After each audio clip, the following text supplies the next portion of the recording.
As the Assyrian Empire increased in power, it reached out and took some of the people of the northern kingdom, Israel, into captivity. And eventually the kings of Israel made peace with Assyria, paying tribute to them. And in that peace, Israel then attacked Judah with the help of Syria. So King Ahaz of Judah made peace and treaties with the king of Syria, paying him to break the treaty he had with Israel and to attack Syria. And the king of Assyria did that. The outcome of all that was that the Assyrians came down in 722 BC and took all the people of the northern kingdom, Israel, away. These people have not yet returned to the land of Israel after 2,700 years, but they still exist in the Middle East as tribal groups. And the surprising thing is that even though most identify as Muslim, they have cultural practices from ancient times which relate to Jewish teaching. But back to our story. Ahaz had therefore recruited Assyria to help him against Israel and Syria, something he should not have done. He contradicts the New Testament principle of brothers not going to law with brothers before unbelievers. This gave Assyria influence in Judah. But Ahaz was not walking with the Lord. He had already sacrificed a child to pagan gods, and when in Damascus meeting the king of Assyria, he'd seen a very ornate altar, and he commissioned a copy of that to be made to replace the rather plainer altar of the Lord before the temple in Jerusalem, setting aside the altar of the Lord.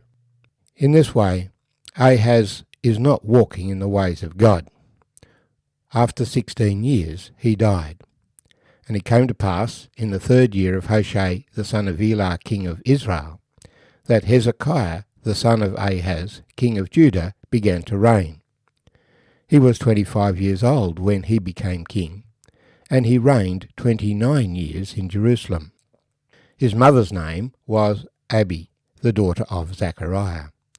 And he did what was right in the sight of the Lord, according to all that his father David had done. He removed the high places, and broke the sacred pillars, cut down the wooden image, and broke in pieces the bronze serpent that Moses had made. For until those days the children of Israel burnt incense to it, and called it Nehushtan.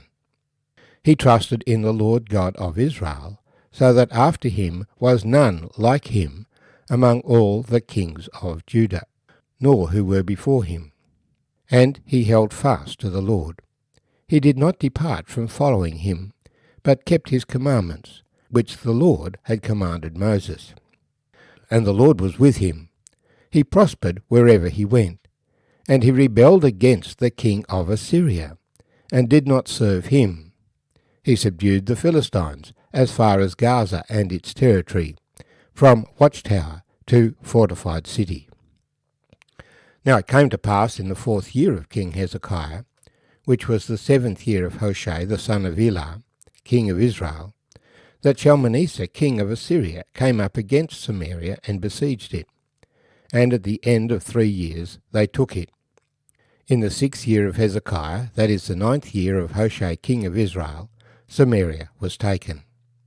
Then the king of Assyria carried Israel away captive to Assyria, and put them in Halah, and by the Habor, the river of Gozan, and the cities of the Medes, because they did not obey the voice of the Lord their God, but transgressed his covenant, and all that Moses the servant of the Lord had commanded, and they would neither hear nor do them.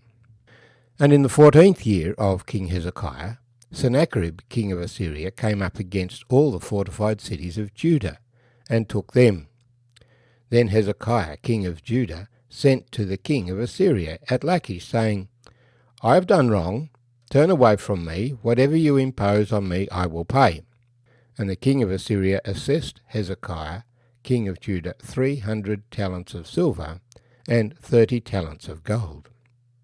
So Hezekiah gave him all the silver that was found in the house of the Lord, and in the treasuries of the king's house. At that time Hezekiah stripped the gold from the doors of the temple of the Lord, and from the pillars which Hezekiah king of Judah had overlaid, and gave it to the king of Assyria. Then the king of Assyria sent the Tartan, the Rabsaris, and the Rabshakeh from Lachish, with a great army against Jerusalem, to King Hezekiah. And they went up and came to Jerusalem.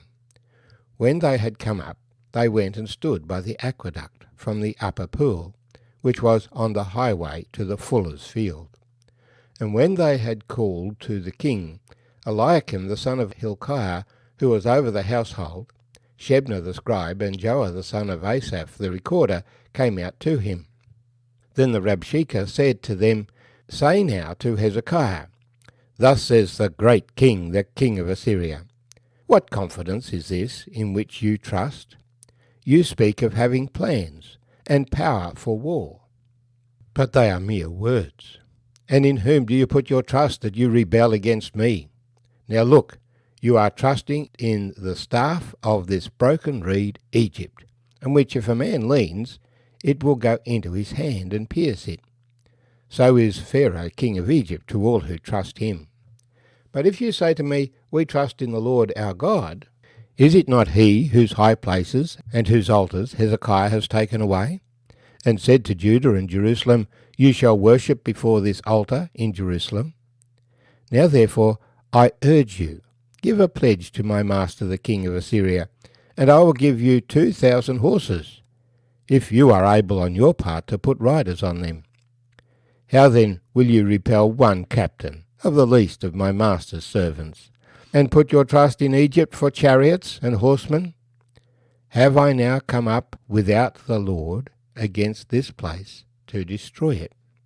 The Lord said to me, Go up against this land and destroy it. My name's Arthur, and I thank you for joining me as we share together from 2 Kings chapter 18.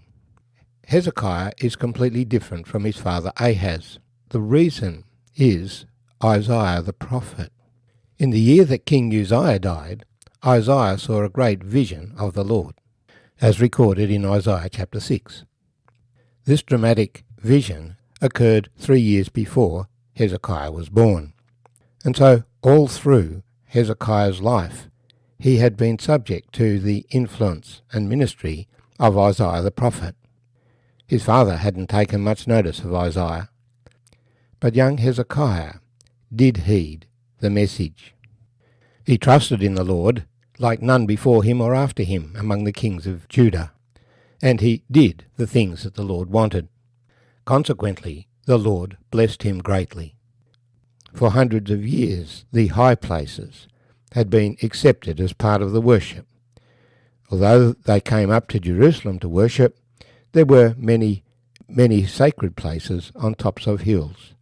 Hezekiah systematically removes these false places that the people might clearly worship the Lord alone. He destroys the bronze serpent that Moses had made, because the people were burning incense before that, giving glory to that, rather than being true to the Lord. So he has a great purging of the spiritual life of the nation, and this was an opportunity for the nation to get rid of their false ideas, borrowed from their neighbours, and to reaffirm their trust in the Lord. And the king helps them, and the Lord helps the king. Ahaz had befriended the king of Assyria.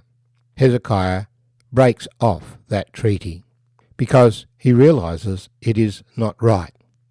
He must trust in the living God, not trust in the king of Assyria for his security.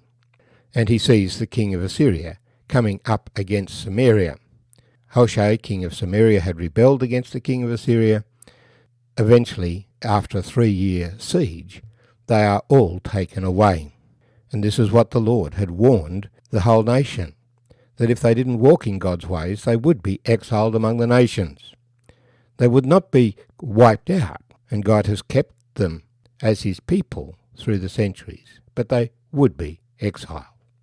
Then the king of Assyria comes against Hezekiah, and Hezekiah pays the fee set.